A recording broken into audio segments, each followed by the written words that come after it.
So you're curious on how much this 12 by 12 cabin in the woods costs to build? Well, stick along, we'll get into that, and I will give you a rundown of what's here on the property and the cabin itself. This is the 12 by 12 cabin, and for the new people here onto the channel, this cabin here is 12 feet by 12 feet, length and width, and then height is probably about 16 feet, give or take a little bit. But I just wanted to get a video up here. The old cabin here, people have been asking me, well, how much did it cost to build the thing? And I don't have any exact numbers on what it is, the exact price, but I have a pretty good estimate on how much it costs so far, even though it's not finished. There's the cabin, has exterior insulation and lots of windows. We'll go on the inside and we'll give you a rundown.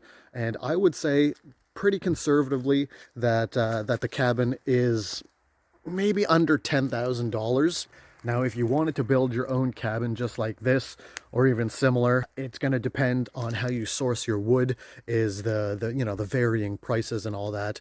If you get it rough cut and somebody with a mill, usually is what I found is the cheaper way to go. You can save quite a bit of money, if not almost half of what the big box stores are pricing out their retail lumber for. If you go to places and the actual retail stores for lumber, you're going to be paying a lot more than if you get it milled up. I had this all milled up by a local mill, so everything in here is actually true dimensions. So you got to think about that as well when you go and get your lumber, because an actual 2x4, if you get it from the store, is only 1.5 by 3.5. So you're losing that milled dimensions on the lumber, where an actual 2x4 here being rough milled is actually 2 inches by 4 inches. A lot of people have said that it looks like it's a lot bigger than a 12 by 12 cabin, but 12 feet going this way, 12 feet going this way. I did post and beam construction underneath. It's been like that for 5 or 6 years, but this spring I will come back under and I will put in, see, I got my blocks here. I'll jack it up, put it on a block foundation, and that way it'll be good for the underskirting for the future.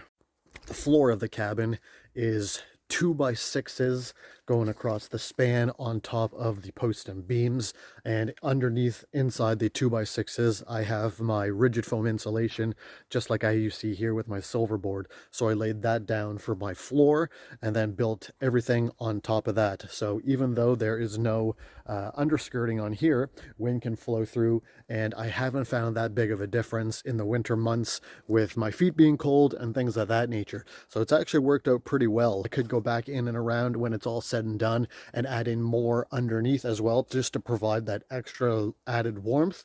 But so far it's been like I say 5 or 6 years, and it's been 2 years since I've been living here full time, and I haven't found that the floor has gotten abnormally cold. There will be a deck coming around here on the front, L-shape, coming into my 6x6 mudroom. And I still have to finish the eaves onto the roof up there, and then the exterior insulation as well. For the most part, most of it's all done though, and then siding, and I'll board in my windows and all that with the trim. But coming in here, just little temporary stairs. This is the mudroom here, 6x6 mudroom, which makes a big difference. Keeps the rain off from the roof up there from dripping down to coming onto your doorstep here, and gives you actually a good area of room. You can hang up your coat, take off your boots, especially if it's snowing. So I'm on about 1.2 acres here. Not a lot of property. It's not ideal for doing a lot of things, but it does have its benefits. And it's obviously a lot better than renting, and a lot cheaper than trying to buy a house in this day and age. So we have a babbling brook here that's beside me, coming down here. Nice babbling brook growing right beside the cabin that leads down into the garden area. You can see a little bit of the chicken coop right there that I have at the front of the property. And unfortunately, you can't really have too much more than that. I mean, I guess you could if you take down some trees, but I like the ambiance of the trees. I don't have a field, so I can't raise any cattle, but I could have some smaller game animals. I could do some meat rabbits, had my chickens, had the coop up front, and up front there's a little bit of a clearing where the greenhouse is, where the garden is, and where I have a small little pond as well. Well, here we are. Here's the garden area we have up front with the greenhouse and the chicken coop there. Got a row of raspberries that I got planted. We'll be doing a lot more work into the garden area this year. 8x8 greenhouse, which absolutely makes a huge difference. Would highly recommend having a greenhouse.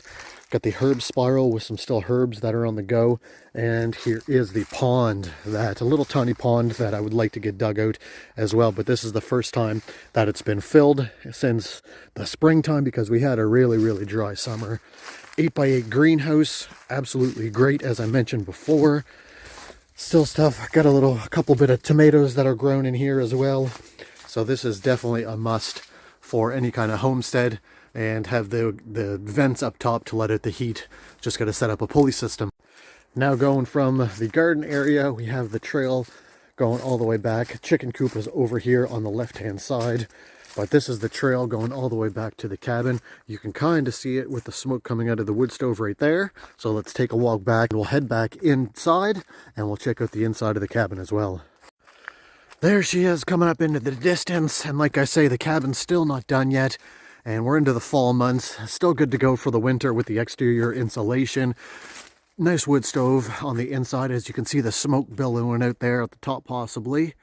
So let's head on inside and let's give it a whirl. Let's check it out. Now, I've been working on this cabin for quite a while now, for a few years.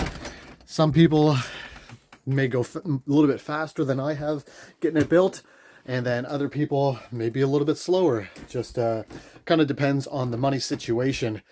So it's just taken me quite a while with this, just because it's been going from paycheck to paycheck. But here we are on the inside of the cabin. Wood stove's going. Super warm in here, and I'll give you guys a little tour around and show you what it's looking like. Well, there's where we came in.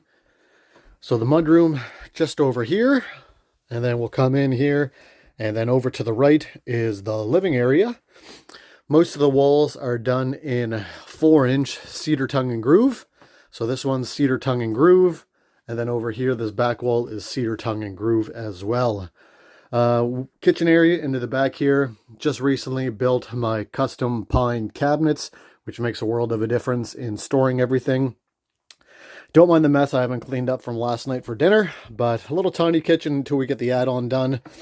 Could usually cook now with a 2-burner stove, and then I do my dishes in the sink right there. So I had some questions on water. There is no rain catchment system as of right yet. So what I do is go into town, and there is a free watershed where you can fill up your water bottles.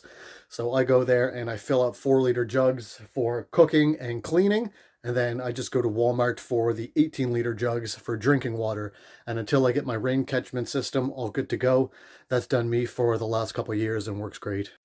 Now, going from the kitchen to the living area, I know it's a big journey to go from one to the other.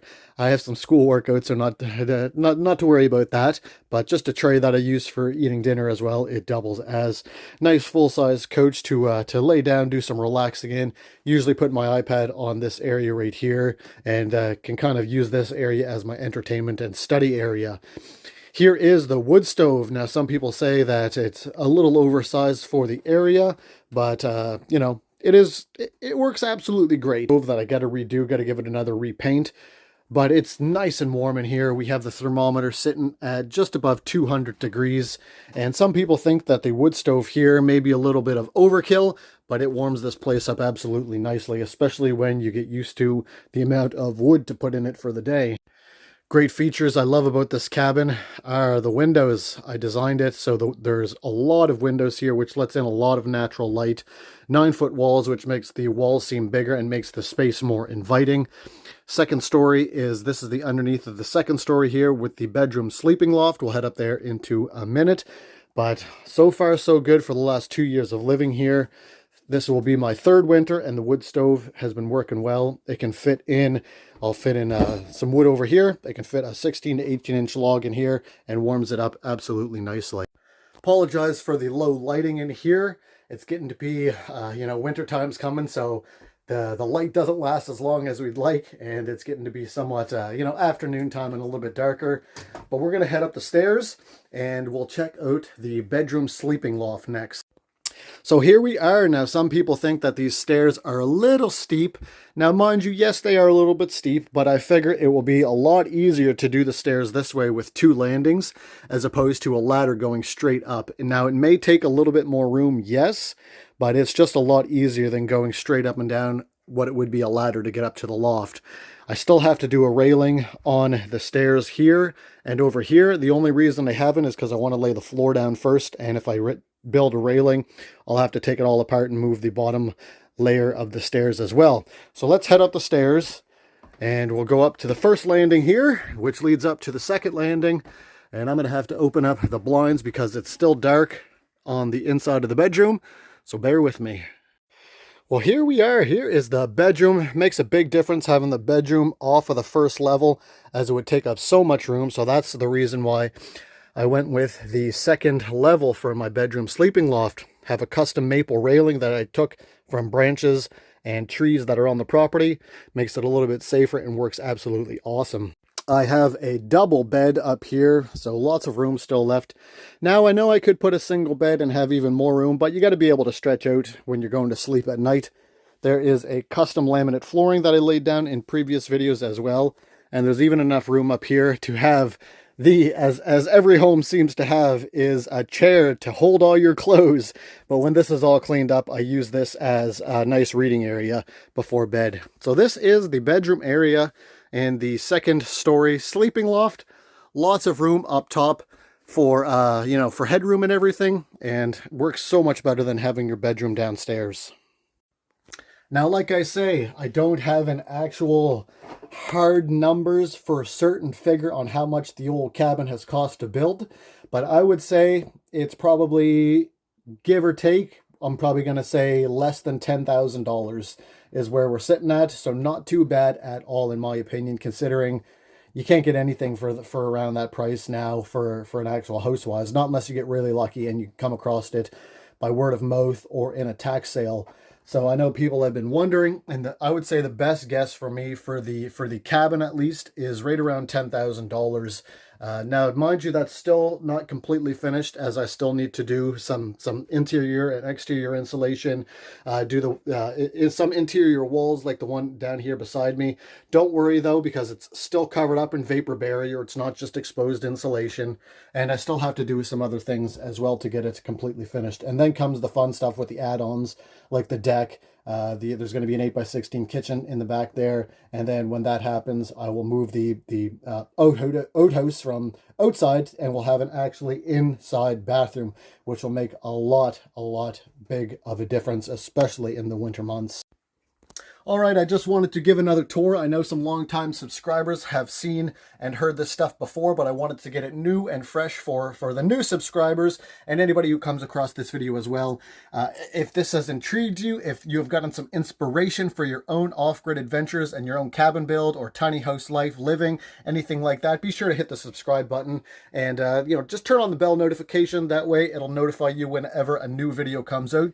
Usually is what I'm sitting at. It looks like it's about one video a week, and trying to get a live posted in there as well. So hopefully we'll see you back here again at the old 12x12 tiny cabin in the woods, and have a God blessed evening, and we'll see you next time. Cheers, y'all.